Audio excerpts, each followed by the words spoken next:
Maxwell Reed, the richest man in Westlake County, watches in stunned silence as security guards drag a bleeding young black boy away from his daughter's wheelchair.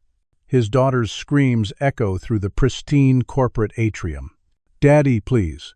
He's my friend. He saved me." Between the flashing cameras and the murmurs of shocked executives, Maxwell makes a decision that will either destroy his empire or transform it forever. Before we dive into this life-changing moment, let me know where you're watching from in the comments below. Hit that like button and subscribe to join our storytelling community. Now, let's discover how one unexpected encounter shattered the glass ceiling of prejudice and changed multiple lives forever. Alexander Alex Reed, 48, African-American CEO of Reed Technologies, built his technology empire from nothing after growing up in poverty. His journey from the struggling neighborhoods of East Lakeshire to the glass-towered headquarters of his multi-billion-dollar company was paved with countless obstacles, most stemming from the color of his skin rather than the content of his ideas. Despite amassing a fortune estimated at $4 billion, Alex still faced constant discrimination in the predominantly white business community of Lakeshire. The whispers followed him into boardrooms, how he was an affirmative action success story, or questions about who really came up with the tech.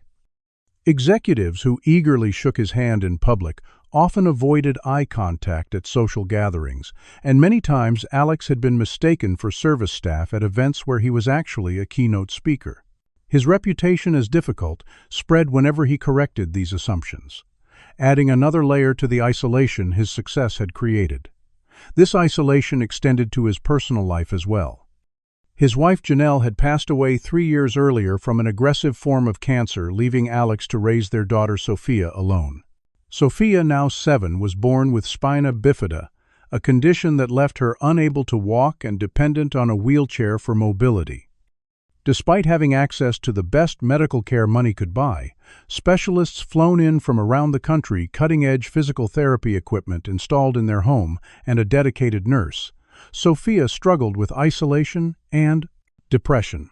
Her classmates at the exclusive Lakeshire Academy kept their distance, whether from discomfort with her disability or subtle cues from parents who didn't want their children associating with the daughter of the outsider CEO.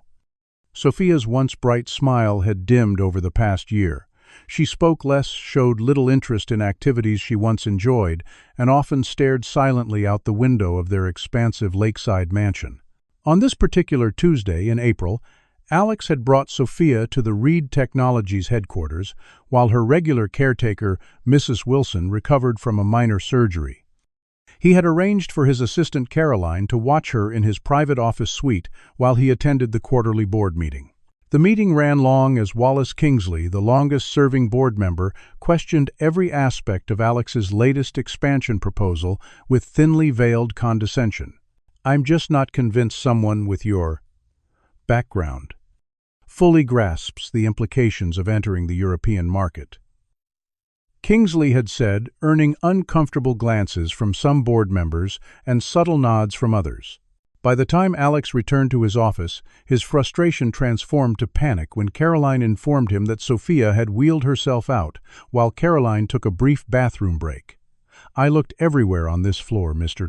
Reed," Caroline explained, her voice tight with worry. "Security is checking the elevators now to see which floor she might have gone to." Alex immediately initiated a building-wide search, dispatching security teams to every floor while he personally reviewed the security camera footage from his office. The cameras revealed Sophia entering the elevator and pressing the button for the ground floor. Further footage showed her exiting on the ground level and making her way toward the West Garden courtyard, an area currently under renovation that should have been restricted. Alex's heart pounded as he rushed downstairs, imagining his daughter alone near construction equipment or at the edge of the decorative pond that anchored the courtyard. When he finally pushed through the glass doors leading to the garden, the sight that greeted him froze him in place. Sophia was there, safe in her wheelchair, but she wasn't alone. She was laughing, actually laughing for the first time in months, while watching a young black boy perform an energetic dance that combined elements of hip-hop with surprisingly graceful ballet-like spins. The boy, who appeared to be around 10 years old, wore clothes that were clean but visibly worn and mismatched. Oversized jeans rolled up at the ankles, a faded blue t-shirt, and sneakers with holes beginning to form at the toes. He finished his routine with a dramatic bow that sent Sophia into another fit of giggles. "That was amazing, Elijah," she exclaimed, clapping her hands. "Can you teach me some moves I can do with my arms?"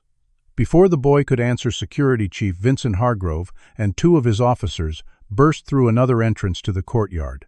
Vincent, a former police officer with a military buzz cut and perpetual scowl, had previously expressed views that Alex found troubling, comments about those people and the need for extra surveillance when certain visitors came to the Paraplegic building.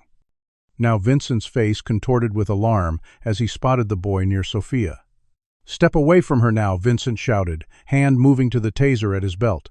The boy froze, joy evaporating from his face, replaced by a look Alex recognized all too well, the expression of someone who knows the world will always see them as a threat, first a person second. "He's my friend Sophia," cried out, her smile vanishing as the security team surrounded them. Security cameras showed unauthorized access. Vincent explained to Alex without taking his eyes off the boy. "This individual entered through the garden service entrance. He's trespassing." The boy, who Sophia had called Elijah, remained completely still, his eyes darting between the approaching guards and the frightened face of Sophia. "I didn't hurt nobody," he said quietly. "I was just trying to stay dry when it rained yesterday, and then I saw her wheel almost go in the water." Alex looked questioningly at his daughter, who nodded vigorously. "His name is Elijah, Daddy. He saved me. The brake on my chair didn't hold, and I was rolling toward the pond and he ran and stopped me. Then he did dancing to make me not be scared anymore. He's been teaching me arm dances I can do." Alex reviewed the security footage later that confirmed Sophia's account. It clearly showed Elijah noticing the wheelchair rolling toward the decorative pond after the brake failed, his quick action to redirect it to safety, and their subsequent friendship forming through dance and conversation. This footage directly contradicted Vincent's immediate assumption of danger, revealing more about the security chief's prejudices than any actual threat. But in that moment, as Vincent continued calling for backup and treating Elijah like a dangerous criminal despite Sophia's protests, Alex saw the same story playing out that had followed him his entire life: the presumption of threat, based solely on skin color. Vincent and his team closed in around Elijah, with Vincent barking orders like the boy was a hardened criminal rather than a child. "Hands where I can see them. Don't move." One of the guards roughly grabbed Elijah's arm, causing him to stumble backward into a decorative planter. The sharp edge caught his forehead, opening a small cut that immediately began bleeding. Sophia screamed, trying to wheel toward Elijah, but another guard blocked her path, claiming it was for her safety. The look of betrayal in Elijah's eyes as blood trickled down his face sparked something primal in Alex. "That's enough," he roared, his voice carrying the authority that had built a technology empire.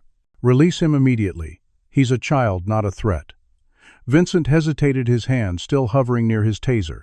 "Sir, with all due respect, we have protocols for unauthorized persons, especially when they've made contact with family members of executives. We don't know who sent him or what his intentions." Alex cut him off with a raised hand. "I saw the security footage on my way down. This boy saved my daughter from potential injury. The only person who's hurt anyone here is your officer." The confrontation might have ended there if not for the arrival of Wallace Kingsley, who had apparently followed Alex from the board meeting. The older white man stood in the garden entryway, his expensive suit and silver hair giving him an air of authority that made even Vincent straighten his posture. "Alex, what on earth is happening here?" Kingsley asked, his eyes narrowing at the sight of the bleeding boy. "Security alerted the board about an intruder. Why are you interfering with their procedures?" Before Alex could respond, Sophia wheeled forward, her small voice firm despite the tears on her cheeks. "He's not an intruder. He's Elijah, and he's my friend Daddy. They hurt him." Blood continued trickling down Elijah's face, and the boy seemed to be going into shock, his eyes wide and unfocused. Alex moved toward him, but Vincent stepped between them. "Sir, we should let the authorities handle this. I've already called the police, and they can contact child services." The mention of police and child services made Elijah flinch visibly. Alex had seen that reaction before. The instinctive fear of systems supposedly designed to protect, but that often brought more harm than help to children who looked like Elijah. "Cancel that call immediately," Alex ordered. "This situation is under my control." Kingsley stepped forward, his voice lowered but sharp. "Alex, I must insist you reconsider." The liability issues alone, Alex turned to him with barely contained fury. "The only liability issue I see is your security chief injuring a child on company property. A child who, according to my daughter and the security footage, prevented her from being injured." He turned to Vincent. "Show me that footage again. Now." The security team reluctantly pulled up the video on a tablet.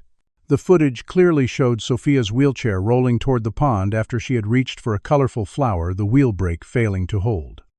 Elijah, who had been huddled in a corner of the garden, noticed and ran to redirect the chair's path. What followed was Sophia's surprise thank you and Elijah's shy response, which eventually led to him performing a dance that had her laughing for the first time in months. Wallace watched the footage with a tight expression before declaring, "This changes nothing. The boy is still trespassing.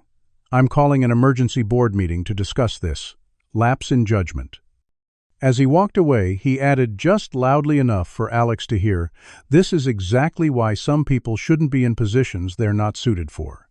The racial undertone was unmistakable. Meanwhile, Dr. Rivera, the company physician, arrived to examine Elijah's injury. The young doctor's gentle approach immediately put Elijah at ease, though the boy still flinched whenever Vincent or the other guards moved near him. Sophia refused to leave Elijah's side, becoming increasingly agitated when one of the medical assistants suggested she wait outside. "He's afraid," she insisted, reaching for Elijah's hand. "I won't leave him alone." Dr. Rivera, noticing their unusual bond, suggested to Alex that allowing Sophia to accompany them to the medical suite might actually help keep both children calm. Against Vincent's protests that it violated security protocols, Alex agreed. In the medical suite, while Dr. Rivera cleaned and treated the cut on Elijah's forehead, Alex quietly asked the boy how he had ended up in the Reed Technologies garden. The story that emerged broke his heart. Elijah Carter had been homeless since his grandmother died 3 months earlier. His mother had passed away when he was 6 from an illness that went untreated due to lack of health insurance and inadequate access to health care. His father, Darius, had been the family's sole provider until a workplace confrontation with a white manager who had used racial slurs led to his arrest and conviction. Despite witness statements supporting Darius's claim of self-defense, he received a 15-year sentence for aggravated assault. Child Services had placed Elijah with his grandmother, but after her death from heart failure, something went wrong with his case. The social worker who initially handled the placement never followed up, and Elijah, terrified of being put into the foster system where his friend had been abused, simply disappeared from the official record. He'd been surviving on his own for 3 months, sleeping in parks and abandoned buildings, occasionally finding odd jobs helping at the farmer's market or running errands for elderly neighbors who didn't ask too many parents. Questions. 2 weeks ago, during a heavy rainstorm, he'd discovered the garden entrance of Reed Technologies unlocked due to the renovation and had been sleeping there at night, careful to leave before workers arrived in the morning. He survived on discarded food from the company cafeteria dumpster, washing in the garden's decorative fountain before dawn. "I'm sorry for trespassing, sir," Elijah said, his voice small but dignified. "I wasn't trying to steal nothing. It was just so cold when it rained." Sophia, who had been quietly holding Elijah's hand throughout his story, looked up at her father with tears in her eyes. "Daddy, he dances even though bad things happened. He taught me I can dance too, just with my arms." See, she demonstrated a series of rhythmic arm movements that mirrored the hip-hop choreography Elijah had shown her. "He makes me feel like I can do anything even without my legs working right." As Alex watched his daughter perform the dance with genuine joy, lighting up her face, a stark contrast to the withdrawn child she'd become, over the past year, he made a decision that would eventually shake the foundations of his company and transform countless lives, including his own. But at that moment, all he knew was that he couldn't let this boy return to the streets or disappear into a system that had already failed him once. What he didn't realize was that in the boardroom upstairs, Wallace Kingsley was already laying the groundwork to use this incident to challenge Alex's leadership and the very future of Reed Technologies itself. The emergency board meeting called by Wallace Kingsley quickly devolved into a thinly veiled referendum on Alex's leadership, with the incident in the garden serving as convenient ammunition. Gentlemen and Miss Time, Washington Kingsley began nodding curtly toward Eleanor Washington, the only woman and other person of color on the board. What we witness today represents a catastrophic lapse in judgment that puts this entire company at risk. Kingsley paced the length of the polished conference table, his reflection distorted in its gleaming surface.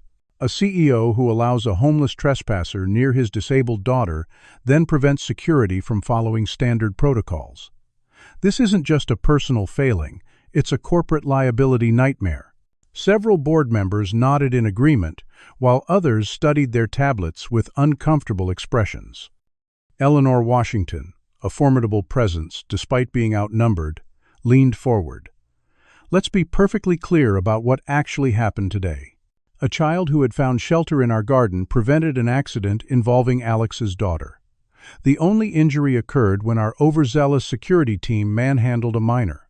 If there's a liability issue, it stems from that action, not from Alex's compassionate response. Kingsley's face tightened. Compassion has its place, Eleanor, but not at the expense of corporate security protocols. The boy was trespassing. The boy has a name, Alex interjected quietly. Elijah Carter. And he's 10 years old, orphaned, and homeless through no fault of his own.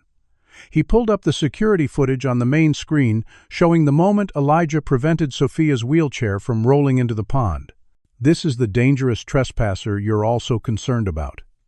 Board member Richard Hamilton, who had remained silent until now, cleared his throat. While the boy's actions appear heroic in this instance, we can't ignore the security breach. How did he access the building? How long has he been there? What if his intentions had been different? Alex explained what he had learned about Elijah's situation, his father's imprisonment, his grandmother's death, and Elijah's imprisonment. Failure of child services to follow through on his case. The garden service entrance was left unsecured during renovations. He's been sheltering there at night for 2 weeks, harming no one. Nevertheless, Kingsley pressed this incident raises serious questions about your judgment, Alex. Perhaps you should consider temporarily stepping aside while we conduct a full investigation. The suggestion hung in the air like a noxious gas. Alex recognized it for what it was. Not a genuine concern for company welfare, but the culmination of 3 years of Kingsley and his allies looking for any excuse to remove a black CEO they had never fully accepted. Before Alex could respond, his phone buzzed with a news alert. Local outlet Lakeshire Daily was already running the headline, "Security Incident at Reed Technologies Homeless Trespasser Endangers Billionaire's Disabled Daughter." The article cited anonymous sources within the company describing a dangerous confrontation. Alex looked up to find several board members avoiding his gaze. The leak had come from this very room. It seems the media has already been informed of a version of events that directly contradicts what actually happened. Alex said, his voice controlled despite his rising anger. I wonder who would benefit from framing the situation in that particular way. Kingsley had the audacity to look offended. Are you implying someone here leaked deliberate misinformation? That's a serious accusation. No more serious than suggesting I stepped down based on how I handled a security team injuring a child, Alex countered. A child who, I should add, showed more humanity and quick thinking than most adults in this building today. Eleanor Washington's voice cut through the tension. Before we continue down this path, I'd like to know exactly what Alex intends to do about the boy. That seems more relevant than these thinly veiled power plays. All eyes turned to Alex. He had in fact been considering this very question since leaving the medical suite. I've contacted child services to report the systemic failure in Elijah's case. In the meantime, given his connection with Sophia and the positive effect he's had on her, I'm applying for emergency temporary guardianship. The announcement sent a ripple of murmurs around the table. Kingsley's face flushed with what appeared to be genuine shock. "You can't be serious. You're taking in a homeless child you just met today."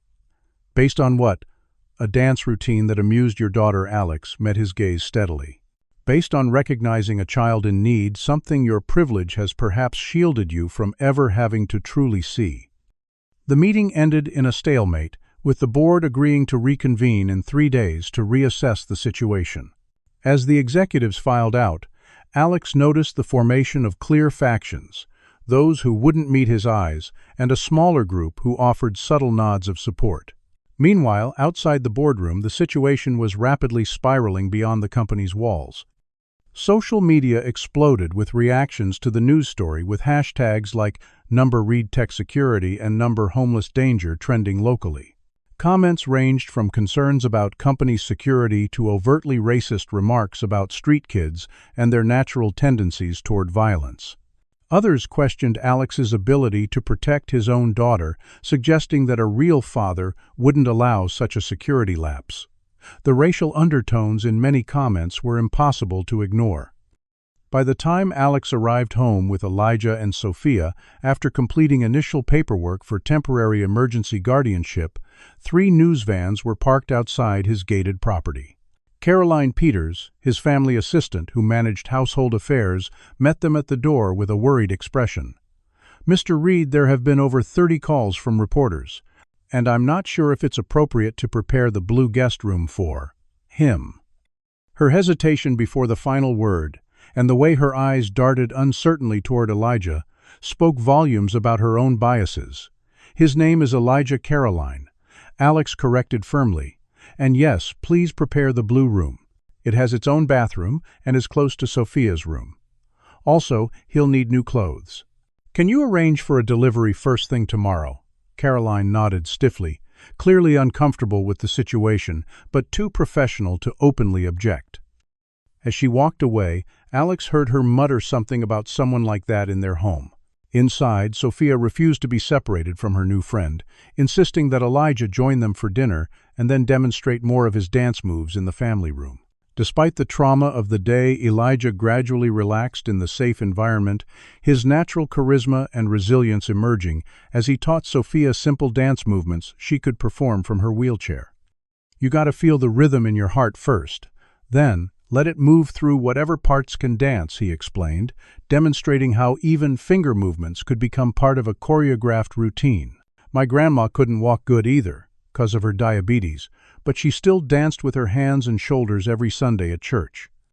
Alex watched in amazement as Sophia, who had withdrawn from physical therapy and most activities over the past year, eagerly mirrored Elijah's movements, her face alight with accomplishment when she mastered a complicated sequence. Later that night, after both children were asleep, Alex sat in his home office researching Elijah's situation. The boy had provided enough details about his father and grandmother that Alex could begin verifying his story.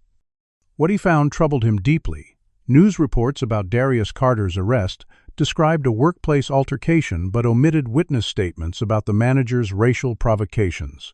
The judge who sentenced Darius to 15 years, a punishment wildly disproportionate to similar cases involving white defendants, was Herbert Kinsley, a name that struck Alex as familiar, though he couldn't immediately place why. The grandmother, Loretta Carter, had indeed passed away 3 months ago from heart failure. Her obituary mentioned her grandson Elijah, but stated he would be in the care of family friends rather than formal foster placement. Something about Elijah's case didn't add up, and Alex suspected that the system failure might not have been accidental at all. Do you believe Alex is making the right decision by bringing Elijah into his home?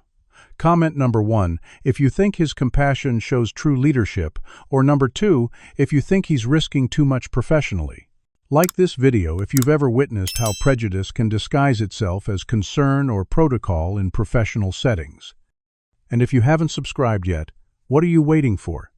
Hit that button to join our community of thoughtful viewers who appreciate stories that challenge social barriers. But here's what I'm really wondering.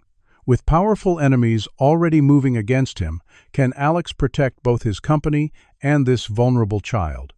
Or will the corporate machine's racism ultimately crush his attempt to do what's right?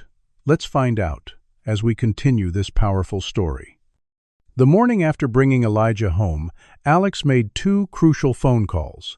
The first was to Marcus Johnson, a private investigator who had previously helped Reed Technologies vet potential business partners.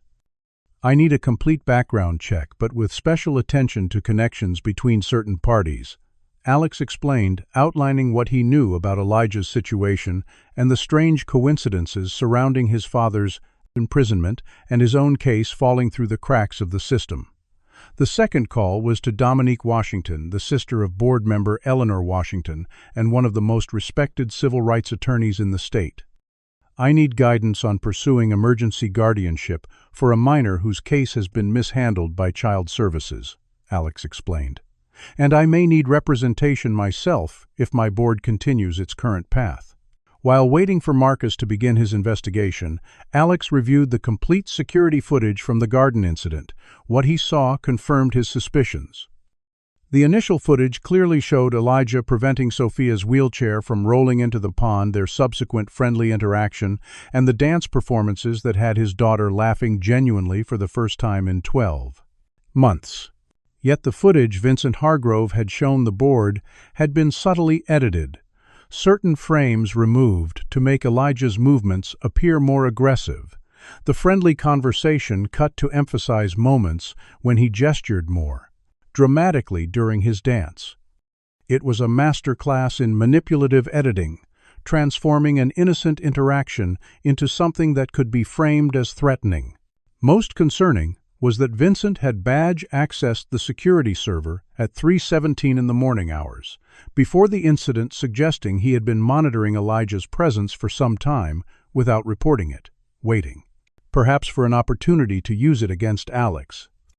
Alex downloaded both the original and edited versions of the footage, sending copies to his private server and to Dominique Washington. When he arrived at Reed Technologies that morning, deliberately without Elijah and Sophia, who remained at home with increased security, Alex found the atmosphere had shifted noticeably. Employees who normally greeted him warmly now averted their eyes or offered only tight professional nods. In the executive suite, conversations halted abruptly when he entered rooms. His assistant handed him a stack of messages with an apologetic wince, 3 major clients requesting urgent meetings to discuss the recent incident and notifications of 2 canceled contracts, citing concerns about company stability. The whisper campaign was already taking its toll. In his office, Alex found Michael Thompson, the vice president of sales, waiting for him. Michael was a tall, athletic white man in his 50s who had been with the company since before Alex took over as CEO. Their relationship had always been professionally cordial but never warm. Michael began without preamble. "I need to address the elephant in the room. This situation with the homeless kid is causing serious blowback with our clients. Kingsley's already reached out to the Westlake Group, suggesting they might want to diversify their technology partnerships." Alex wasn't surprised Kingsley was already poaching his clients. "And what's your position, Michael?" Michael shifted uncomfortably. "Look, I respect what you've built here, but the company needs to maintain a certain image, and this street kid, he doesn't fit our brand. I'm just being honest. Perception matters in this business." "His name is Elijah," Alex corrected, noticing how everyone seemed determined to dehumanize the boy by avoiding his name. "And I wasn't aware our brand excluded basic human compassion." Michael flushed. "That's not fair. I'm thinking about the 5,000 employees who depend on this company's reputation. One impulsive decision to play savior to some random." "Thank you for your input, Alex," cut him off coldly. "Is there anything else?" After Michael left, marketing director Sarah Chen knocked on his door. Unlike Michael, Sarah had always been a quiet ally, one of the few executives who treated Alex with genuine respect rather than performative politeness. "I think what you did was right," she said simply. "And I have an alternative perspective on the marketing angle. If handled correctly, this could position Reed Technologies as a company with genuine values beyond profit, something our younger demographic strongly connects with."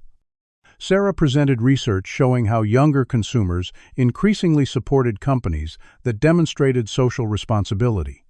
"Instead of hiding from this story, we could embrace it, not exploitatively, but authentically.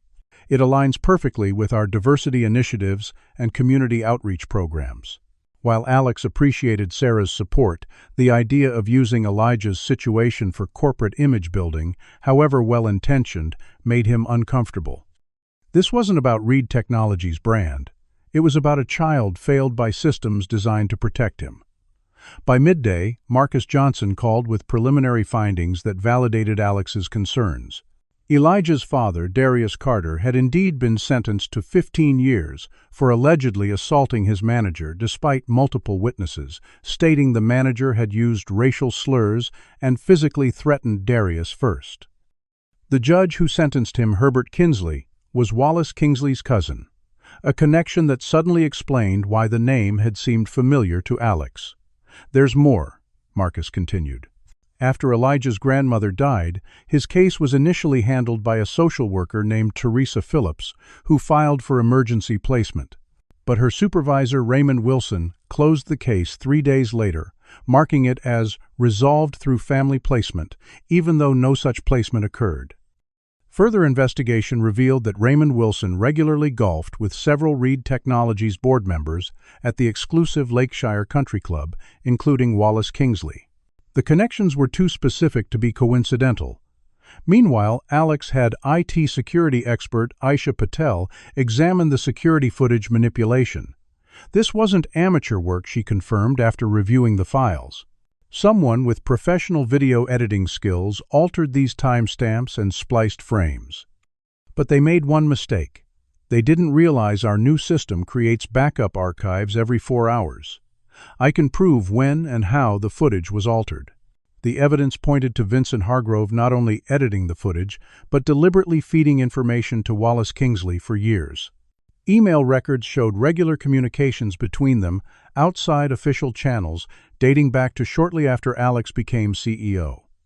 In one particularly damning exchange from 3 years earlier, Vincent had promised to keep an eye on the situation after Kingsley expressed concerns about maintaining appropriate company culture under new leadership, coded language for monitoring the black CEO.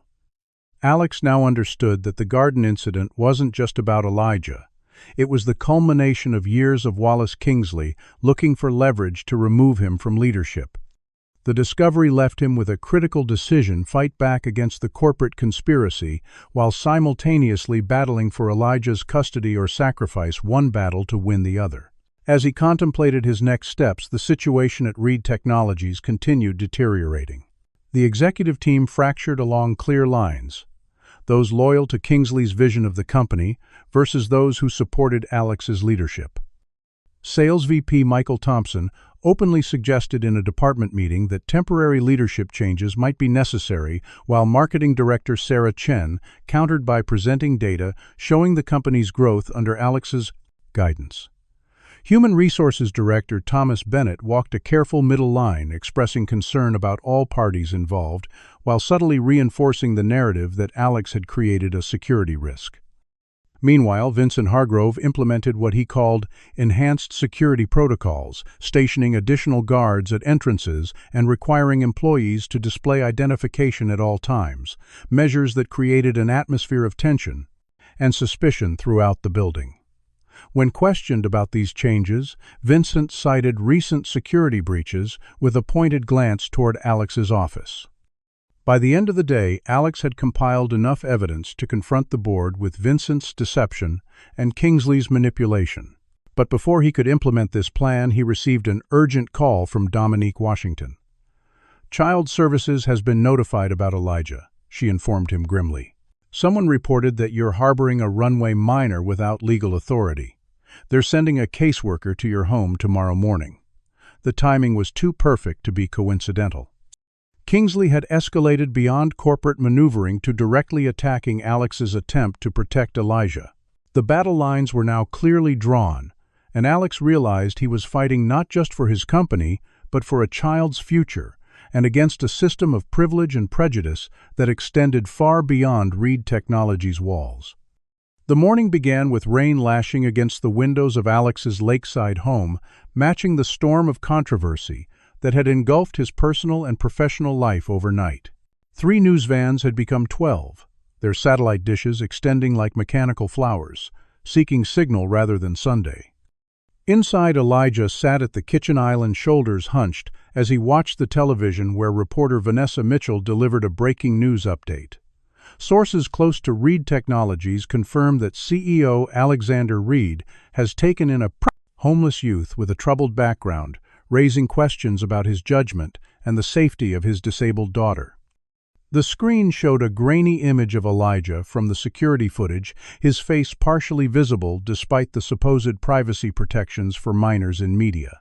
Someone had deliberately leaked the footage, carefully edited to make his movements appear furtive and suspicious. "I'm sorry, Mr. Reed," Elijah said, quietly pushing away his half-eaten breakfast. "I didn't mean to cause all this trouble for you and Sophia." Before Alex could respond, his phone rang with an unknown number. It was Jordan Hayes, a technology journalist known for his investigative reporting. "Mr. Reed, I've received an anonymous package containing security footage from your company's garden showing what appears to be a very different version of events than what's being reported. I'd like to get your comment before publishing my story." Alex carefully explained the situation without revealing details that might compromise Elijah's privacy or his legal strategy against the board.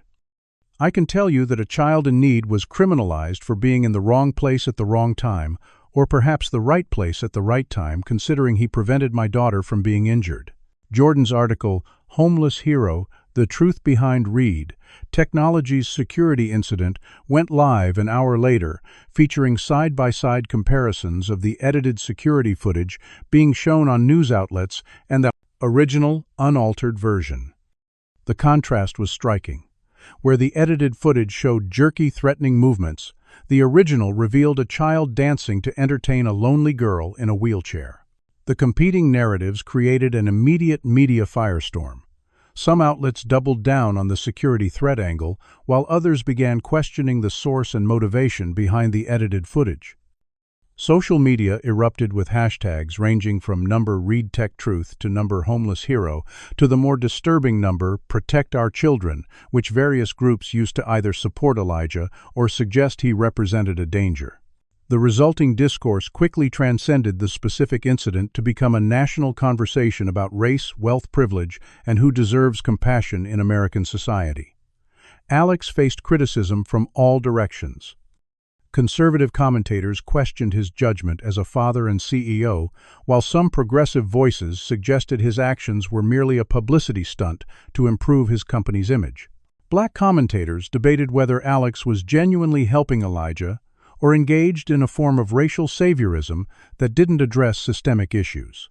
White commentators split between those praising his compassion and those suggesting he was naive about urban crime realities. Sophia, already sensitive due to her physical condition and recent loss of her mother, became increasingly distressed by the negative attention. When Alex found her hiding under her blankets rather than joining Elijah for their now routine morning dance session, she tearfully explained, "The people on TV are saying mean things about Elijah. They're saying he might hurt me. But he's my friend Daddy. He makes me feel like I can do anything." The media intrusion had begun affecting her therapy progress. Her physical therapist reported that she was refusing to practice with her wheelchair, saying people were watching and judging her. Elijah, meanwhile, withdrew into himself the confidence he'd shown, while dancing with Sophia replaced by a wary vigilance. He began asking if Alex wanted him to leave, suggesting that everything would go back to normal if he disappeared. He stopped initiating dance sessions with Sophia and flinched whenever phones rang, fearful of more bad news. "I know how this goes," he explained when Alex found him packing the few belongings they'd purchased for him. "Grown-ups always choose what's easier, and I'm not the easier choice." It broke Alex's heart to realize how young Elijah was to have such a mature understanding of how the world disposed of children like him when they became inconvenient. The pressure intensified when Alex received an ultimatum via email from the board. In light of recent events and ongoing security concerns, the board requires that you resolve the current situation regarding the minor child in your care by returning him to appropriate authorities within 48 hours. Failure to comply will result in an emergency shareholder meeting to vote on your continued leadership. The message was signed by 7 of the 12 board members, including Wallace Kingsley. As if orchestrated, and Alex had no doubt it was, a representative from Child Services arrived at his home that same afternoon. Beverly Morris, an overworked caseworker with sympathetic eyes but a firm demeanor, explained that they had received multiple reports about Elijah's situation. "I understand you've filed for emergency temporary guardianship, Mr. Reed," she said, reviewing her notes. "But there are concerns about the hasty nature of this arrangement and questions about your motivations."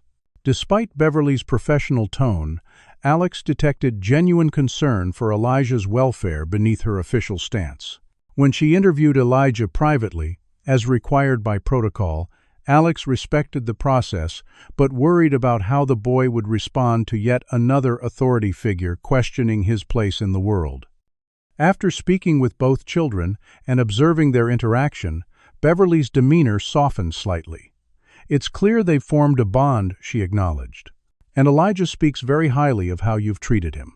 That said, without legal guardianship, which requires a much more thorough process than emergency temporary status, I cannot allow this arrangement to continue indefinitely."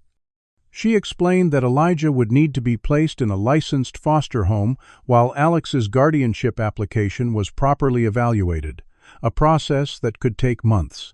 "The Williams family has an opening and a good record with boys Elijah's age," Beverly explained. "They live about 20 miles from here in Eastbrook. Elijah would be safe there while the court reviews your application." The mention of separation sent Sophia into a panic attack so severe that her nurse had to administer medication to calm her. Elijah, however, accepted the news with the resigned expression of a child who had never expected happiness to last. "It's okay, Sophia," he told her, his voice gentle as he held her hand. "I've been to foster homes before. I'll be all right until your dad can fix everything." His attempt at bravery only made the situation more heartbreaking.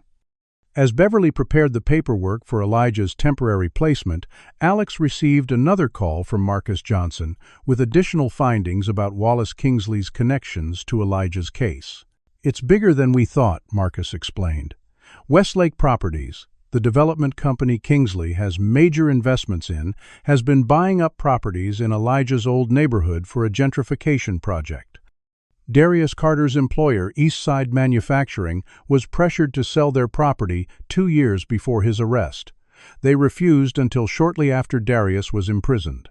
The pieces were beginning to form a disturbing picture, one where Elijah's family tragedy might have been orchestrated to facilitate a real estate development that would make Wallace Kingsley and his associates millions. By the time Beverly returned with the transfer order, Alex had made a decision.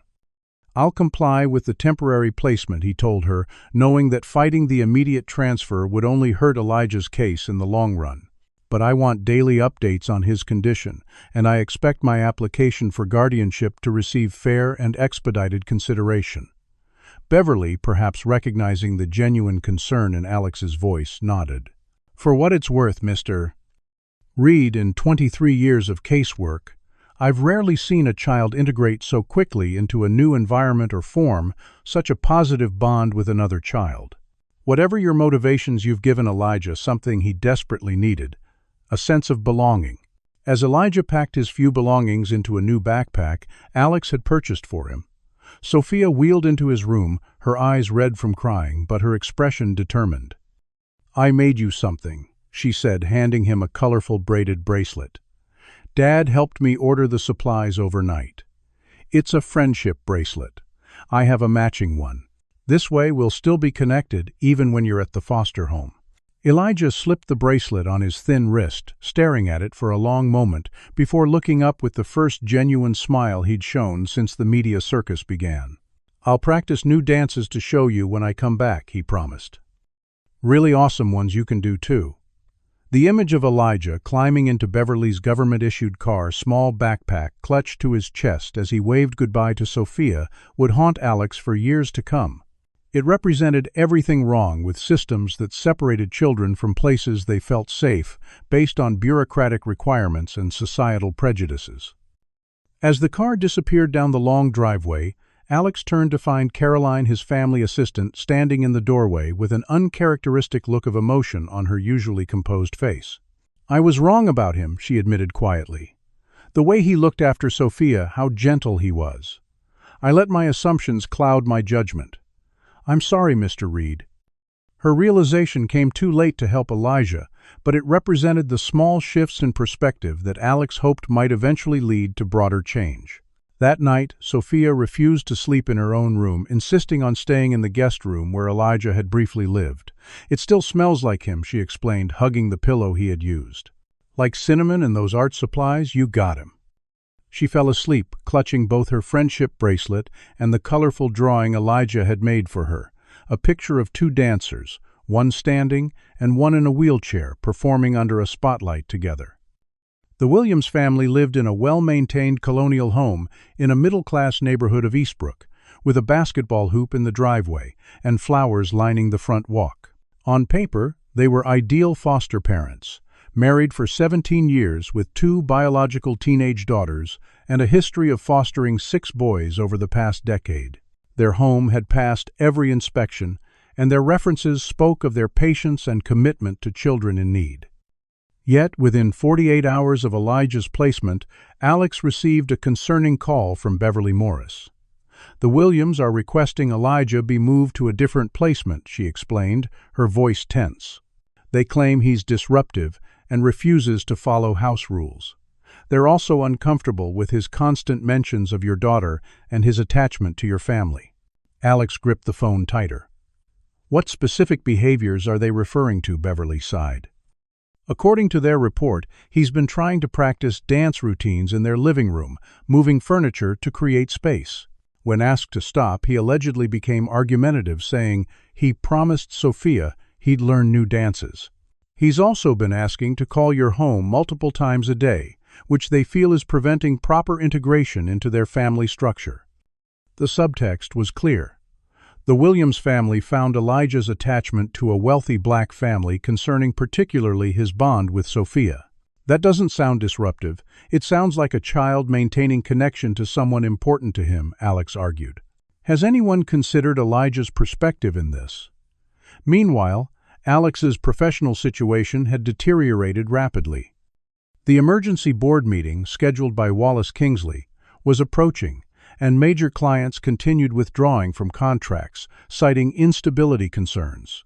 Reed Technologies stock had dropped 17% in 3 days. Several executives had tendered resignations, including Thomas Bennett from Human Resources, who explicitly stated he could not support leadership that prioritizes personal crusades over company welfare. Most painfully, Alex's longtime assistant Caroline, despite her apparent change of heart regarding Elijah, submitted her 2 weeks' notice, explaining that the pressure and negative attention had become too difficult to manage. I admire what you're trying to do, Mr. Reed, she said, eyes downcast, but maybe it would be better to let the professionals handle the boy. You have so much to lose. Her words echoed those of countless well-meaning people who advised compromise when principles became inconvenient, people who never had to experience the consequences of such compromises firsthand. While fighting for his company, Alex simultaneously pursued legal action for Elijah's guardianship. Dominique Washington, in her initial assessment of the case, was brutally honest about the challenges they faced. The court tends to favor stability and traditional family structures, she explained during their strategy session. A single father, with a disabled child and demanding career seeking to add a troubled foster child with no prior relationship, that's an uphill battle under normal circumstances. Add in racial dynamics, media attention, and powerful opposition, and we're looking at a near vertical climb. The emergency guardianship hearing was assigned to Judge Patricia Winters, a 62-year-old white woman with a conservative reputation. During preliminary motions, her bias became immediately apparent. When Dominique presented evidence of the positive impact Alex and Sophia had on Elijah's well-being, Judge Winters interrupted. Mr. Reed's financial resources are not in question, counselor. What concerns this court is whether a man in his position with his responsibilities can provide the attention and guidance a child from such a different background requires. Wouldn't Mr. Carter be better served by a more suitable home environment? The implication hung in the air that a black child belonged with a family that matched his socioeconomic background, not in the home of a billionaire regardless of their shared racial identity. Dominique skillfully redirected, presenting research on the importance of stability and positive attachment in foster placements. But the judge's skepticism remained palpable. The legal battle's toll extended beyond the courtroom. Sophia's health deteriorated significantly after Elijah's removal.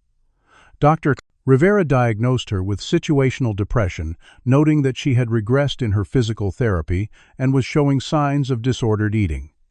She refuses to practice her exercises, Alex explained during a follow-up hearing. She says there's no point without Elijah to show her dance moves. She's lost 4 pounds in 10 days because she doesn't feel hungry anymore. The Williams family, meanwhile, reported that Elijah had begun acting out more frequently. When told he couldn't call Sophia one evening, he attempted to leave the house, saying he would walk to the Reed residence if necessary. Mr. Williams found this behavior concerning and potentially dangerous, describing Elijah as manipulative and unusually attached to Sophia. These characterizations infuriated Alex, who recognized them as coded language often used to criminalize normal emotional responses from black children. He's a 10-year-old boy who formed a significant friendship and was abruptly separated from it, Alex argued during a supervised visitation session where he found Elijah withdrawn and quieter than before. That's not manipulation. It's legitimate grief. The supervised visitation, held in a sterile conference room at the Child Services office, was painful for everyone involved. Sophia wheeled in eagerly, a new drawing clutched in her lap, and wearing her friendship bracelet prominently on her wrist. Elijah brightened momentarily upon seeing her, but his enthusiastic greeting quickly gave way to wary glances at the social worker monitoring their interaction. When Sophia asked him to show her the new dance moves he'd promised, Elijah hesitated, looking at the small room with its table and chairs. "There's not really space here," he mumbled. "And Mrs. Williams says dancing in the house isn't proper behavior anyway." The light in Sophia's eyes dimmed at this response. She tried again, showing him how she'd been practicing the arm movements he'd taught her, but Elijah's responses remained muted throughout the hour-long visit. As they were preparing to leave, Elijah suddenly grabbed Alex's hand. "Please don't give up on me," he whispered urgently. "The Williams are talking about sending me to a special school for troubled kids. They say I need structure and discipline." The fear in his eyes haunted Alex all the way home. Professionally, the situation reached crisis point when Wallace Kingsley called for an emergency shareholder meeting to vote on removing Alex as CEO. The official reason cited was failure to maintain fiduciary responsibility during a period of company vulnerability, but the real motivation was transparent to anyone paying attention. Kingsley and his allies saw an opportunity to finally oust the black CEO they had merely tolerated, using his compassion for a child who looked like him as the perfect pretext. The night before the shareholder meeting, Alex sat alone in his home office, surrounded by legal briefs, company reports, and the growing evidence of conspiracy that Marcus Johnson had uncovered. The weight of fighting simultaneous battles, for his company and for Elijah, felt crushing. For the first time since his wife's death, Alex considered surrendering. Perhaps Caroline and others were right. Perhaps he was being selfish in pursuing Elijah's guardianship at the expense of Reed Technologies' stability and Sophia's well-being. Would Elijah be better served by a family without Alex's baggage and powerful enemies? As these doubts circled, his phone rang with an urgent call from Beverly Morris. "Elijah has run away from the Williams home," she reported, her voice tight with concern. "Mr. Williams says they discussed sending him to a residential program for evaluation after he refused to join family game night, insisting he needed to practice dancing instead. Sometime after midnight, he climbed out his bedroom window. They've filed a police report, but given the storm tonight, she didn't need to finish the sentence." A severe thunderstorm had been battering the region for hours, with flash flood warnings issued for several counties, including Eastbrook. The temperature had dropped into the low 40s, dangerous conditions for a child without proper shelter. Alex immediately organized a search, calling Marcus Johnson and several trusted employees to help comb the 20 miles between the Williams home and his property, the most likely route Elijah would attempt if he was trying to return to. The only place he'd felt safe. "Do you think our legal system truly protects vulnerable children? Or does it sometimes cause more harm than good? Comment number 1. If you believe formal systems like foster care provide necessary oversight, or number 2, if you think human compassion should sometimes override bureaucratic processes. Like this video, if you've ever witnessed a child's needs being ignored while adults argue about rules and protocols. And if you're new here, subscribe now for more stories that challenge how we think about family belonging and justice. But here's what keeps me up at night. When systems designed to protect children become weapons wielded by prejudice, who will stand in the gap? And when standing for what's right threatens everything you've built, how do you find the courage to continue? Let's see how Alex navigates this impossible choice as our story continues. The storm intensified as Alex coordinated search teams from his home office, the rain hammering against the windows like an accusation. Marcus Johnson and 4 other searchers had taken the most likely routes from the Williams residence toward the Reed estate, while local police conducted their own search with significantly less urgency than Alex thought appropriate. He's just another runaway foster kid to them, Marcus had reported grimly after speaking with the responding officers. They're going through the motions, but they're not treating this like the emergency it is. As the search entered its 3rd hour with no sign of Elijah, Alex's phone rang with an unfamiliar number. "Mr. Reed, this is Jordan Hayes. I think I might have information about Elijah Carter that you need to hear immediately." The investigative journalist explained that while researching the connections between Wallace Kingsley and Reed Technologies for a follow-up story, he had uncovered something disturbing. Kingsley sits on the board of Westlake Properties, a development company that's been systematically buying property in the Riverside District, the same neighborhood where Elijah's family lived before his father's imprisonment.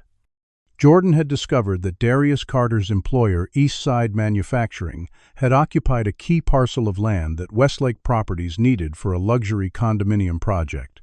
According to former employees I've interviewed, Darius was one of the most vocal opponents when management considered selling to Westlake. The confrontation that led to his arrest happened just 2 weeks after he organized workers to petition against the sale.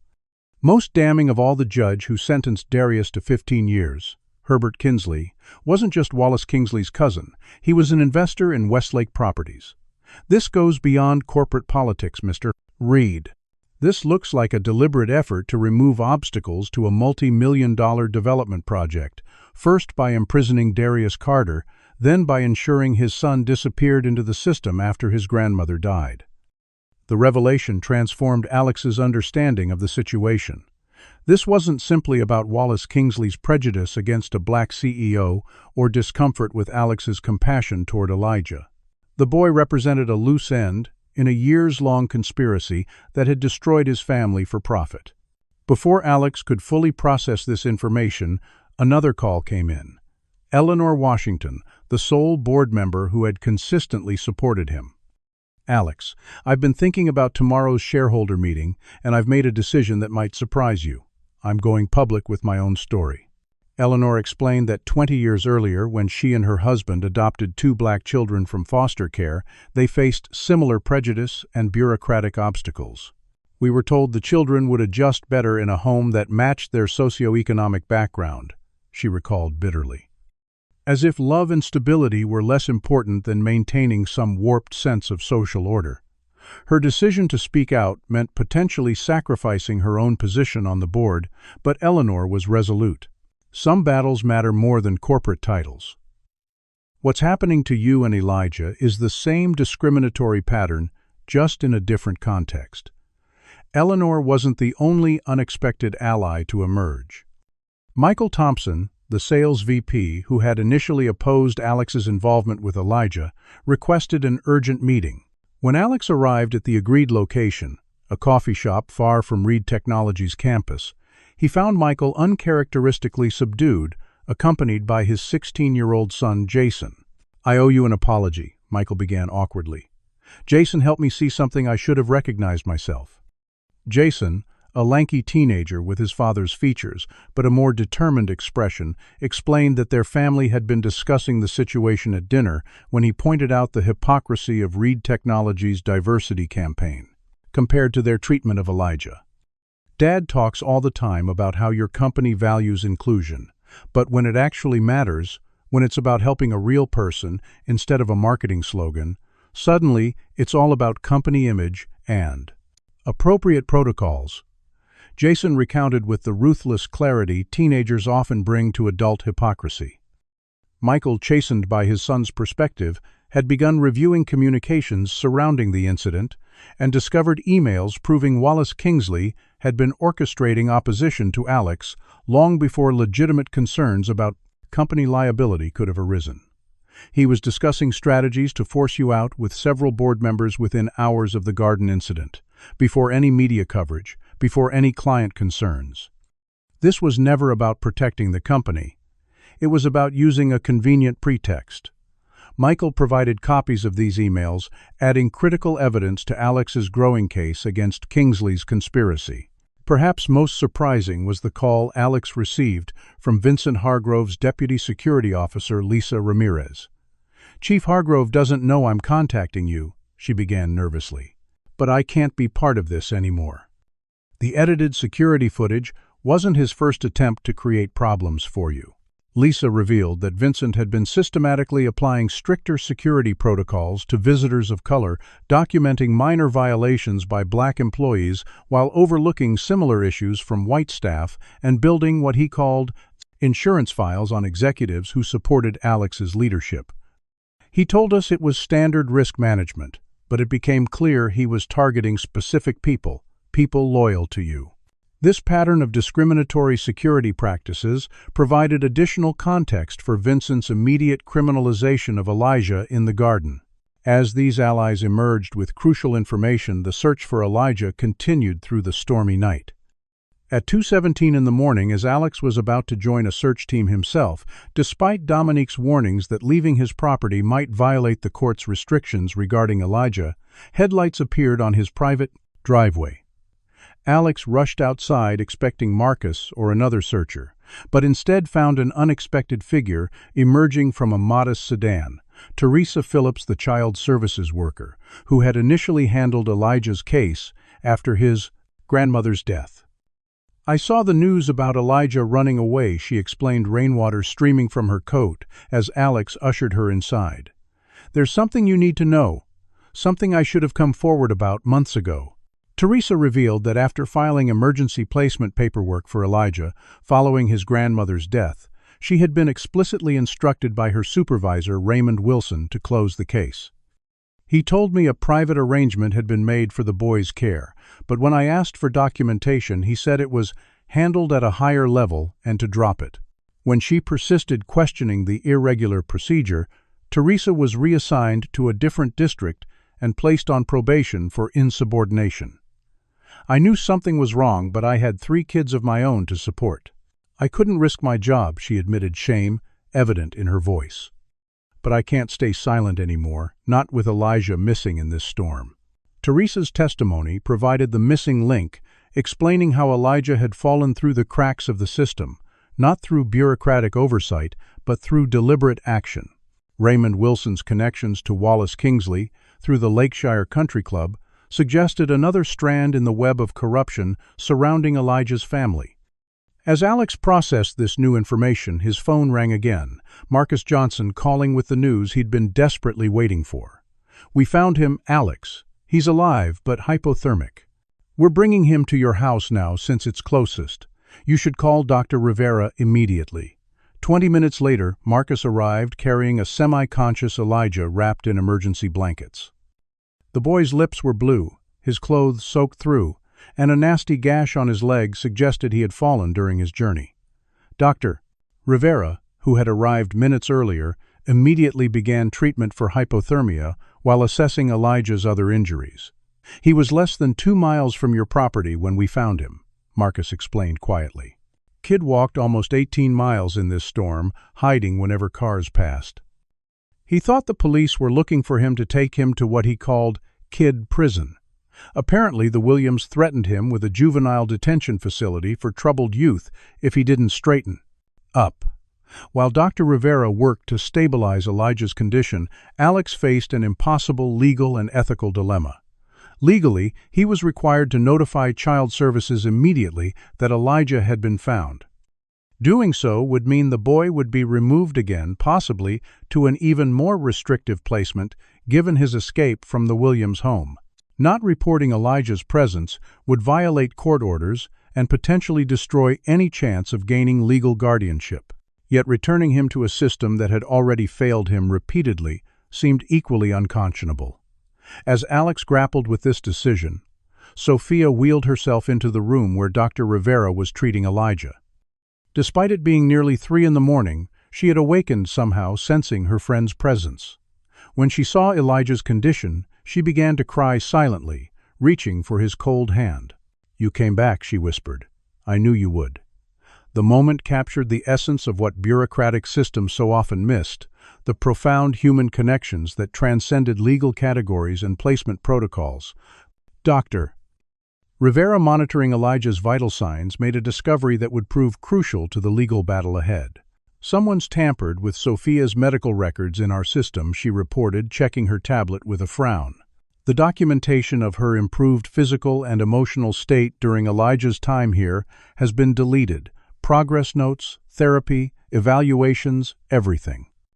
A check of the system logs revealed the unauthorized access had come from Vincent Hargrove's security credentials precisely when Alex was meeting with Child Services about Elijah's placement. This tampering with medical records to undermine Elijah's case represented a new level of ethical violation. Alex immediately contacted Dominique Washington, who advised documenting everything, but warned that harboring Elijah, even temporarily, could be legally problematic. "The system is designed to maintain its authority even when that authority is being abused," she explained. "Our best option is to contact Beverly Morris directly. She's shown some capacity for seeing beyond protocols to the actual welfare of the child." The conversation with Beverly was tense but productive. After hearing about Elijah's condition and the new evidence regarding tampering with Sophia's medical records, she agreed to an unprecedented compromise. "I'll document that Elijah was found and is receiving medical treatment for hypothermia at your home with monitoring by a licensed physician," she stated carefully. "This creates a medical necessity exemption that allows him to remain there until stabilized. It buys us 48 hours before placement decisions must be revisited." Those 48 hours would prove critical in gathering the final pieces of evidence needed to confront not just Wallace Kingsley, but an entire system of interconnected corruption that had destroyed Elijah's family and threatened both his future and Alex's company. As dawn broke with Elijah sleeping under medical supervision, and Sophia refusing to leave his side, Alex prepared for the shareholder meeting where he would fight for control of Reed Technologies. The company represented more than personal success to him now. It represented resources and influence needed to address systemic injustices that had nearly claimed yet another young black life. The battle had transformed from a corporate power struggle into something far more fundamental, a fight against entrenched systems that sacrifice certain lives for others' profit and convenience, disguising prejudice beneath policies and protocols.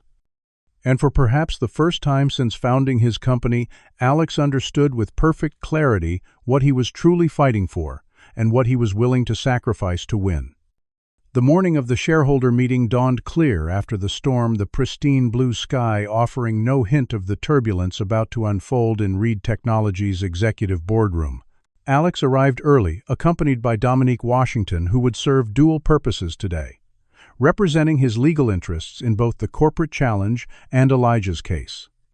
In the building's lobby, employees watched their CEO pass with expressions ranging from sympathy to curiosity to barely concealed judgment. The company Alex had built from nothing, transforming it from a struggling startup into a technological powerhouse worth billions, now felt like foreign territory. Vincent Hargrove intercepted them at the executive elevator, his face professionally blank, but tension evident in his stance. "Mr. Reed, the board requested security presence at today's meeting, given the sensitive nature of the discussions." Before Alex could respond, another voice cut through the tension. "That won't be necessary, Vincent." Eleanor Washington strode across the lobby, impeccably dressed and radiating the quiet authority that had made her a pioneering black woman in corporate governance. The meeting will proceed according to standard protocols which don't include security personnel unless specifically voted on by the full board. Vincent hesitated, caught between conflicting directives. Mr. Tymus Kingsley specifically requested Mr. Kingsley doesn't have unilateral authority to modify meeting protocols. Eleanor interrupted firmly. Unless you have written authorization from a board majority, Vincent's silence confirmed he did not. As the elevator doors closed, Eleanor gave Alex a small nod, the first minor victory of what promised to be a grueling day. Upstairs, the boardroom was already filling with board members, major shareholders, and executives. Wallace Kingsley held court at one end of the table. His silver hair perfectly styled his expensive suit, a subtle display of wealth and influence. He acknowledged Alex's arrival with a tight smile that conveyed supreme confidence in the outcome of today's vote. Alex, I hope we can keep these proceedings professional and efficient. It's in everyone's best interest to minimize disruption to company operations. The condescension in his tone was carefully calibrated to remind everyone present of the power differential as he perceived it. A seasoned white business leader graciously managing a difficult situation with a less experienced black CEO who had overstepped. Alex merely nodded, taking his seat at the head of the table where Dominique arranged their materials with methodical precision. The meeting began with Wallace presenting the case for Alex's removal, framed entirely in terms of fiduciary responsibility and risk management. While we can all appreciate compassionate impulses, he stated with practiced sincerity, the CEO position requires prioritizing company welfare above personal causes. MrCoppet.org. Reed's recent actions demonstrate a concerning pattern of judgment that has directly impacted our market position and client relationships. He presented slides showing the stock decline, canceled contracts, and negative media coverage, strategically omitting any mention of his own role in orchestrating much of the fallout. When it was Alex's turn to speak, he remained standing, surveying the faces around the table. Some hostile, some supportive, many carefully neutral, waiting to align themselves with whichever side seemed likely to prevail. Before addressing the specific allegations against me, Alex began, I'd like to present evidence of a different pattern, one that long predates the incident involving Elijah Carter. With clinical precision, Alex laid out the evidence. Marcus Johnson had uncovered Vincent Hargrove's systematic surveillance of him at Wallace's direction. The edited security footage, the coordinated media leaks, the connections between Wallace Kingsley, Judge Herbert Kingsley, and Westlake Properties, and the suspicious circumstances surrounding Darius Carter's imprisonment and Elijah's lost child services case. The methodical presentation created a palpable shift in the room's atmosphere as board members and shareholders began connecting dots they hadn't previously seen aligned. This isn't about my judgment regarding one child, Alex concluded. This is about a coordinated attempt to remove me as CEO using a vulnerable 10-year-old boy as convenient ammunition, a boy whose family was already destroyed by the same network of interests now targeting his potential placement in my home. Wallace's composed facade cracked slightly, a muscle twitching in his jaw as he interjected.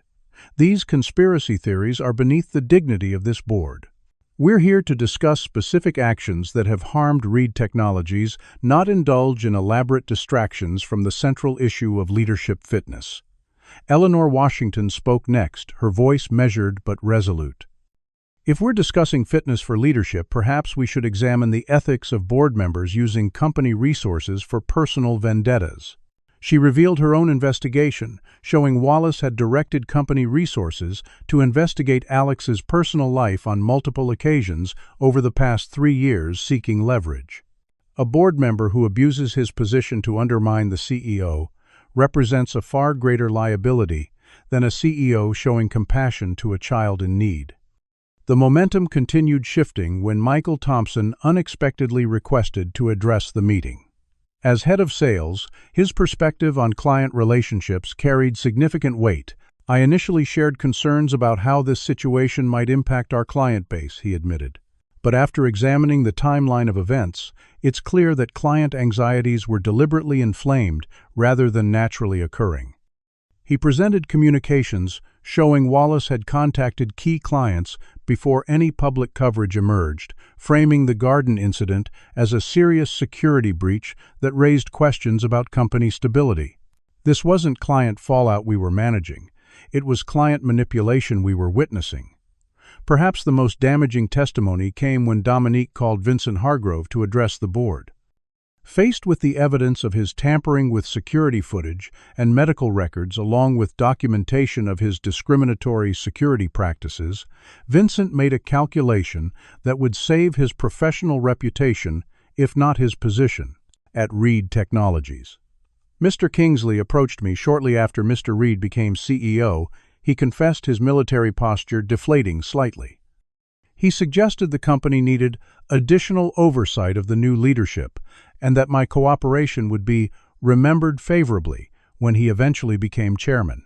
Vincent detailed how this initial request evolved into systematic surveillance, selective enforcement of security protocols against Alex's allies, and ultimately the manipulation of evidence regarding Elijah. Kingsley promised to secure me a position as security director at Westlake Properties' new development if I helped manage the current leadership transition. By midday, the meeting had transformed from a referendum on Tenicate, Alex's leadership, into an examination of corporate conspiracy. 3 board members who had initially supported Wallace's motion began distancing themselves, requesting their names be removed from the formal proposal for Alex's removal. Wallace, recognizing his position deteriorating, attempted to redirect the discussion. Whatever procedural concerns may exist, they don't negate the fundamental reality. Alex Reed brought a homeless child with unknown background into direct contact with his vulnerable daughter, then used company resources to pursue a personal crusade that has objectively damaged our market position. It was this last-ditch appeal to pragmatism over ethics that prompted Dr. Rivera to make her entrance, arriving directly from Alex's home, where she had been monitoring Elijah's recovery. "I've been asked to present medical evidence relevant to these proceedings," she stated, nodding respectfully to the board. With clinical detachment, she presented Sophia's medical records, showing dramatic improvement during Elijah's brief stay in the Reed home. Increased engagement in physical therapy, improved appetite, reduced anxiety and measurable tone, progress in mobility exercises. She then displayed the system logs proving someone using Vincent's credentials had accessed and deleted these records before Elijah's custody hearing. As Sophia's physician, I can state unequivocally that her friendship with Elijah Carter represented the most significant positive influence on her physical and emotional health since her mother's death. Removing him caused immediate regression in her condition that continues to worsen. Dr. Rivera's testimony shifted the conversation from abstract corporate liability to the concrete human impact of the board's machinations. Even board members who had no personal investment in Alex's leadership looked visibly uncomfortable with their potential complicity in harming a disabled child's welfare for corporate politics. The final revelation came when Jordan Hayes arrived, having been granted special access to present new journalistic evidence directly relevant to the proceedings. "I've confirmed through multiple sources that Westlake Properties, where Mr. Kingsley serves as a board member and major investor, has been systematically removing obstacles to their Riverside District development for over 3 years," Jordan explained, displaying property records, court documents, and interview transcripts. Darius Carter, Elijah's father, led worker opposition to selling the East Side manufacturing property. 2 weeks after organizing a petition against the sale, he was arrested following an altercation with a manager known to have connections to Westlake executives. Jordan then revealed the connection that completed the picture. Judge Herbert Kinsley, who sentenced Darius to 15 years despite witness testimony supporting his self-defense claim, was not only Wallace Kingsley's cousin but had received substantial stock options in Westlake Properties 3 months before the trial. "This isn't merely corporate politics," Jordan concluded. "This appears to be a coordinated effort to remove obstacles to a multi-million-dollar development project. First by imprisoning a vocal opponent on questionable charges, then by ensuring his son disappeared into an overburdened system. after his grandmother's death, and finally by attacking the CEO who unexpectedly intervened in this carefully managed situation. By the time the evidence presentation concluded, Wallace Kingsley sat isolated at his end of the boardroom table, former allies having physically distanced themselves from him as the extent of the conspiracy became clear. When Eleanor Washington introduced a counter-motion to remove Wallace from the board, instead citing ethical violations and conflicts of interest regarding Westlake properties, the vote wasn't even close. While the corporate battle reached its climax in the boardroom, Dominique's legal team was presenting the new evidence in Judge Winter's courtroom regarding Elijah's case. Faced with documentation of the systemic corruption surrounding both Darius Carter's imprisonment and Elijah's lost child services case, combined with evidence of tampering with Sophia's medical records to influence custody decisions, Judge Winters faced an uncomfortable reality. Her own connections to Wallace Kingsley through the Lakeshire Country Club now appeared potentially compromising in light of the expanding investigation. In light of new evidence suggesting conflicts that may affect my impartiality, she announced stiffly, "I am recusing myself from this case effective immediately." The case was reassigned to Judge Manuel Ortega, who immediately questioned the handling of both Elijah's placement and the original prosecution of his father. The evidence suggests troubling patterns of procedural irregularities that may have systematically disadvantaged both father and son, Judge Ortega noted, after reviewing the files. "I'm ordering an immediate review of Darius Carter's conviction while granting temporary emergency guardianship of Elijah Carter to Alexander Reed, pending full evaluation of permanent guardianship qualification." As these developments unfolded, Sophia had convinced Dr. Rivera to help her create something she felt might help Elijah's case. Using a tablet propped on her wheelchair, she recorded a video testimony explaining how Elijah had saved her from the accident in the garden and describing their friendship in the unfiltered, powerful language only children can truly tell. "Master, before I met Elijah, I didn't think I could dance because my legs don't work right," she explained, demonstrating the arm choreography he had taught her. "But he showed me that dancing comes from inside you, not just from your legs. He makes me brave enough to try things I was scared of before." The video captured her regression since their separation. Her renewed withdrawal, her refusal to engage in therapy, her loss of appetite, contrasted with video clips from their brief time together showing a transformed, engaged child finding joy, despite her physical limitations. Her testimony concluded with a direct appeal to the adults deciding their fate. "Elijah is the only friend who doesn't see my wheelchair first. Please don't take him away again. He's my brother now, even if we just met." This raw, emotional testament to their bond, combined with the evidence of conspiracy and corruption targeting Elijah's family, created a narrative powerful enough to cut through bureaucratic inertia and legal technicalities. By nightfall, the transformation was complete. Wallace Kingsley had been removed from the Reed Technologies Board by unanimous vote of the remaining members. Judge Ortega had granted Alex temporary guardianship of Elijah, pending final evaluation. And Jordan Hayes had published the first installment of an explosive investigative series titled "The Price of Progress: How Westlake Properties Destroyed a Family for Real Estate Development." The media narrative shifted dramatically as other outlets picked up elements of Jordan's reporting, raising questions about Darius Carter's conviction and the suspicious handling of Elijah's case following his grandmother's death. Public pressure mounted for a review of Darius Carter's case, with civil rights organizations announcing plans to file amicus briefs supporting his appeal. But perhaps the most meaningful moment came much more quietly when Alex returned home that evening to find Elijah still recovering from his hypothermia, but conscious and alert, sitting in the family room with Sophia. They were watching videos of professional dancers on a tablet with Elijah, patiently demonstrating how Sophia could adapt certain movements for her abilities. When Alex entered, Elijah looked up with uncertainty in his eyes, the wariness of a child who had learned never to trust that good things would last. "The judge said I can stay for now," Alex explained gently. "And we're working on helping your dad, too." The boy's expression transformed hope, warring with disbelief. "For real, they're going to help my dad. When Alex nodded, Elijah did something unexpected. He began to cry, silent tears streaming down his face. Not tears of sadness, but the release of a burden too heavy for young shoulders, the belief that the world would never be fair for people like him. Sophia wheeled closer, taking his hand. "See, I told you my dad fixes things. That's what he does." Her simple faith in justice, so at odds with Elijah's lived experience, highlighted the distance between their worlds, despite the bridge their friendship had begun to build. Alex knew the road ahead would not be easy.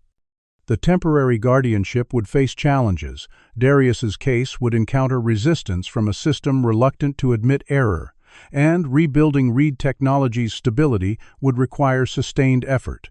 But watching these two children support each other across barriers of raceability and experience, he understood with perfect clarity what his success was truly meant to serve. 6 months after the stormy night that nearly cost Elijah his life, the Reed estate buzzed with preparation for the inaugural gala of the Sophia Reed Foundation. Florists arranged centerpieces in the grand ballroom, caterers busied themselves in the industrial kitchen, and technicians adjusted lighting for the evening's dance performance, the highlight of the event that would officially launch Alex's most meaningful venture yet. In the family wing, Elijah adjusted the bow tie on his first custom suit, standing before a mirror with the careful concentration of a child determined to master an adult skill. At 10 years old, he had grown an inch taller and filled out considerably since those first days in the Reed home, proper nutrition and security working their quiet magic on his developing body. More striking than the physical changes, however, was the transformation in his eyes, the wary vigilance gradually replaced by the appropriate confidence of a child who knew he was safe and valued. "Does it look right?" he asked, glancing toward the doorway where Alex leaned watching with quiet pride. "Almost perfect," Alex replied, stepping forward to make a minor adjustment. "Your father will be impressed with how handsome you look." The mention of his father brought an immediate smile to Elijah's face. Darius Carter had been released 3 months earlier after serving 7 years of his 15-year sentence. The review of his case, prompted by Jordan Hayes' investigative series and the subsequent public pressure, had revealed not only judicial misconduct by Judge Herbert Kinsley, but prosecutorial overreach and suppressed evidence supporting Darius's self-defense claim. The man who emerged from Iron Ridge Correctional Facility was thinner and grayer than the father Elijah, remembered the system having extracted its pound of flesh despite his eventual vindication. But their reunion, captured by a single approved photographer and later featured in national publications, became a powerful symbol of justice, delayed but not entirely denied. Darius now headed the Community Development Division at Reed Technologies, a new initiative focused on creating economic opportunities in neighborhoods like the one where he and Elijah had lived before his wrongful imprisonment.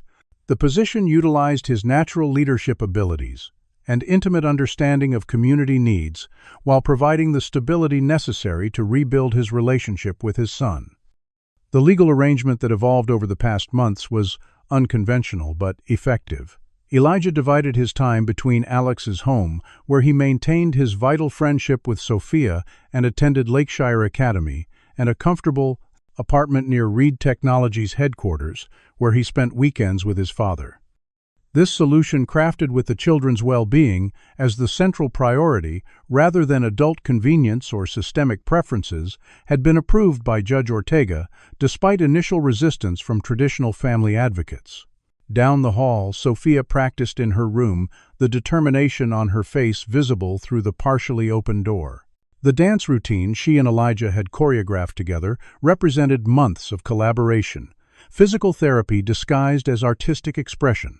Dr. Paris Rivera had documented remarkable improvements in Sophia's upper body strength, core stability, and overall engagement since they began developing the performance to medical benefits that complemented the immeasurable psychological value of creating art that celebrated rather than disguised her disability. The foundation bearing Sophia's name had emerged from the crucible of conflict surrounding Elijah's case, its mission forged in direct response to the systemic failures Alex had witnessed.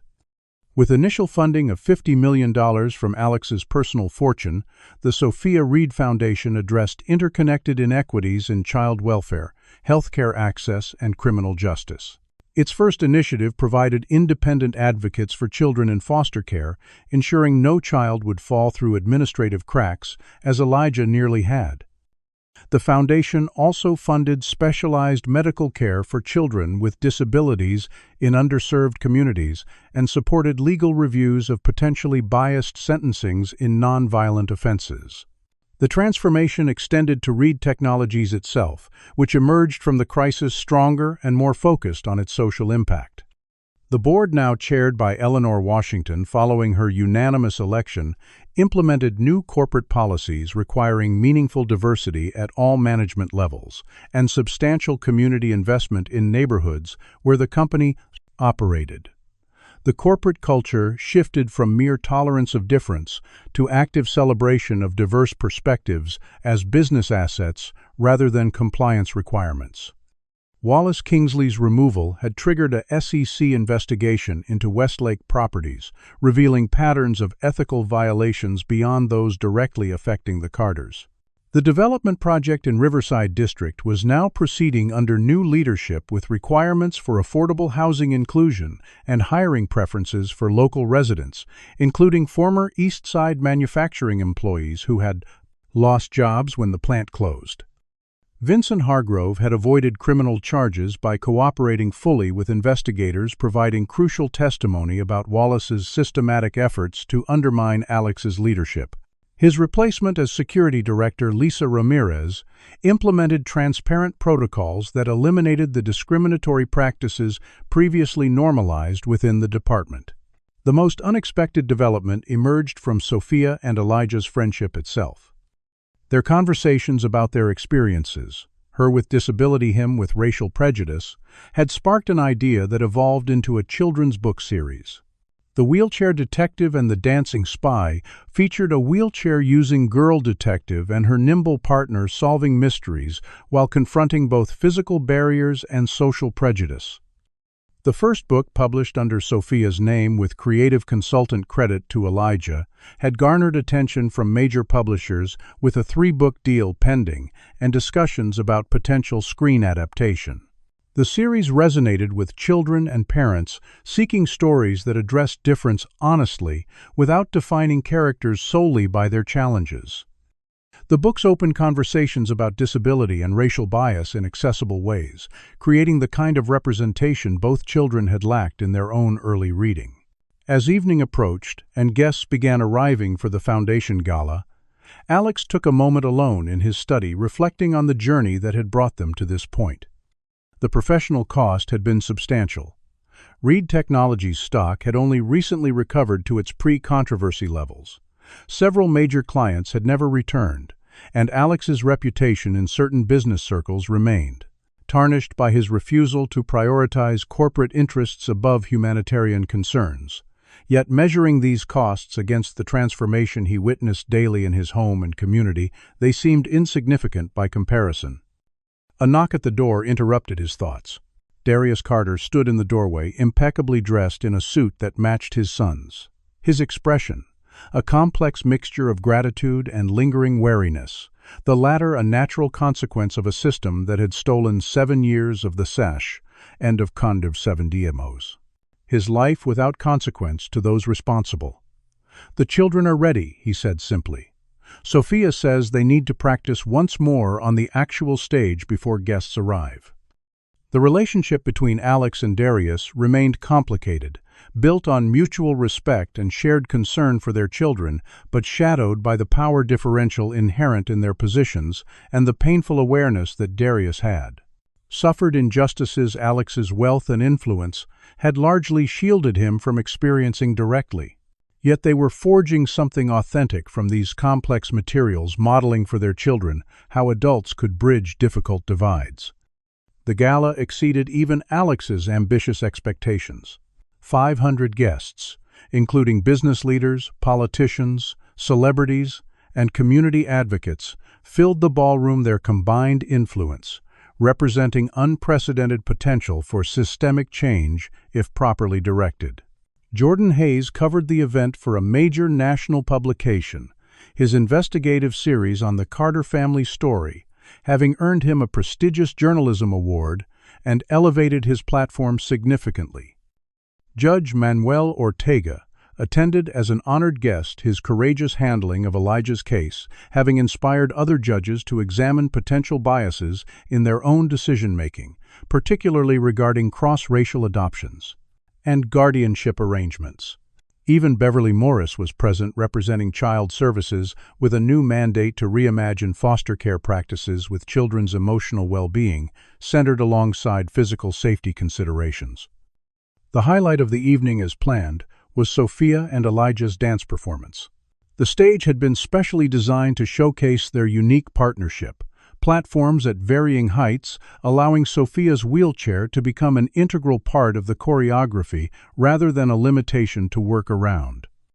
As the lights dimmed and music began, a composition blending classical elements with hip-hop rhythms, the audience fell silent, witnessing something few had seen before: a dance that celebrated both a wheelchair user's grace, a young black boy's athleticism neither defined by the stereotypes often imposed upon them. Elijah moved around, and with Sophia's wheelchair sometimes lifting her for brief moments, other times mirroring her arm movements from different levels.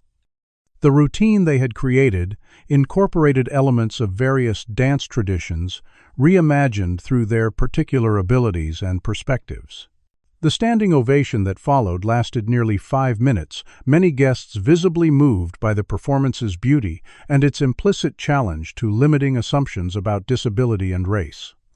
For Alex, watching from the side of the stage, the moment crystallized everything the past 6 months had taught him about the true purpose of wealth and influence, not accumulation or status, but the capacity to challenge barriers that prevented human potential from flourishing. Later that evening, as the gala wound down and guests departed with commitment cards for the foundation filled out, Alex found Darius standing on the terrace overlooking the garden, where Elijah and Sophia had first met. The symbolism wasn't lost on either man. "I never thought I'd see my son perform on a stage like that," Darius said quietly, still watching through the glass doors as Elijah and Sophia accepted congratulations from lingering guests.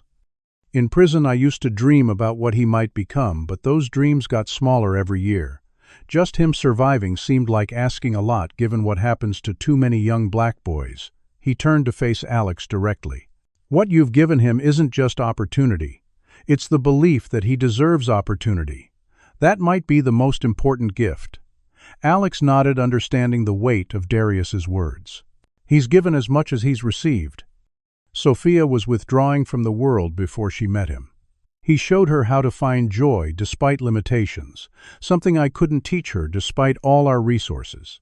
The conversation represented the beginning of a more authentic relationship between the two fathers, one built on mutual recognition of their children's intertwined journeys rather than the uncomfortable dynamics of benefactor and beneficiary. In the ballroom, Sophia and Elijah had been joined by a group of children from the Foundation's first community program.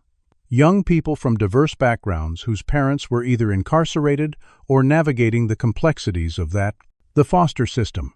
The sight of these children, temporarily freed from adult concerns, to simply enjoy the evening's dessert buffet together, embodied the Foundation's purpose more powerfully than any mission statement could capture.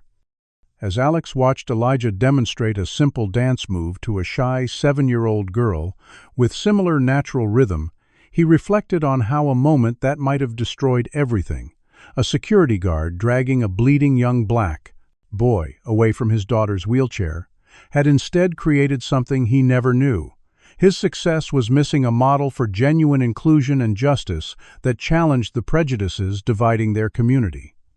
The boy who had entered their lives through a garden door left accidentally unlocked during renovations had opened far more significant doors through his presence, doors of perception and possibility that once opened could never fully close again. Has this story touched something in you about how we judge people before knowing their full story? Leave a comment about a time someone surprised you by breaking through your assumptions. If this story moved you, please hit that like button to help others find it too. Subscribe to our channel for more stories that challenge how we see our world. And don't forget to share this video with someone who might need a reminder that sometimes the most important connections cross the boundaries we've built around ourselves. Thank you for experiencing this journey with us. May we all find the courage to question our prejudices and stand for justice when it truly matters, even when doing so costs us something we value. What barriers have you helped break down in your own life? The shattered glass ceiling teaches us that true transformation often begins with unexpected connections across society's dividing lines.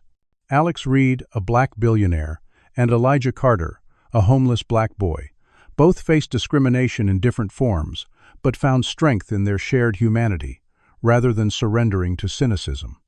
The story illustrates how systems designed to protect corporate governance, child services, criminal justice can become weapons when corrupted by prejudice and self-interest. We see how institutions often prefer comfortable bureaucracy over uncomfortable change, even at the cost of children's well-being. Yet the narrative also shows the ripple effect of courageous choices. One person standing firm against injustice can inspire others to examine their complicity and find their moral compass. Perhaps most powerfully, the friendship between Sophia and Elijah demonstrates how children naturally build bridges. Adults consider impossible finding connection through shared joy rather than focusing on differences. Their dance partnership symbolizes the possibility of a world where diversity becomes strength rather than division. The ultimate lesson is that compassion isn't weakness. It's the truest form of strength, capable of transforming not just individual lives, but entire systems when we refuse to accept injustice as inevitable. Has this story awakened something in you about how prejudice operates in subtle ways throughout our institutions? I'd love to know which character's journey resonated most deeply with you. Leave that in the comments below. Was it Alex's courage to risk everything for what's right? Elijah's resilience, despite a system stacked against him, or Sophia's pure acceptance that transcended societal barriers? If you believe more, stories highlighting these systemic challenges need to be told. Please hit that like button to help this video reach others who need to hear it. Subscribe to join our community of thoughtful viewers who appreciate narratives that challenge comfortable assumptions and inspire meaningful change.